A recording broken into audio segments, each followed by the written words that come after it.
US dollar strengthens early on Monday. Before we start, a quick word from our sponsor. This video is brought to you by XNS, the world's leading retail brokerage firm offering ultra-fast execution and no overnight fees. Look for a link in the description below. The euro initially did gap lower, only to turn around and fill that gap before falling pretty significantly to test the 50-day EMA.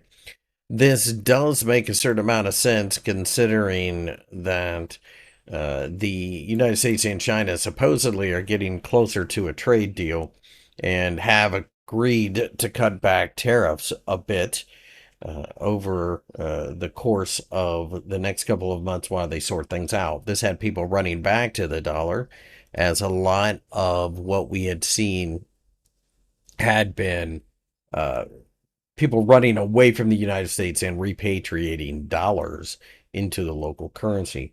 At this point, whether or not we continue to go lower remains to be seen, but this certainly looks like an interesting area. We could drop to the 1.0950 level before finding true support, but we'll just have to wait and see. I'm not a big fan of buying this pair at the moment.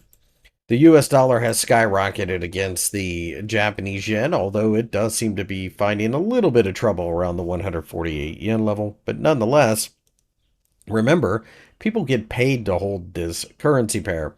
So not only were we forming a bottoming pattern around the 140 yen level, but you were collecting swap along the way. Now that some of the trade tensions seem to be disappearing, it makes perfect sense that this pair would rally. This pair does tend to rally with risk appetite, and risk appetite, according to the stock markets at least, has gone through the ceiling during the trading session. So I expect an attempt to get back to the 200-day EMA before it's all said and done, with the occasional pullback offering buying opportunities.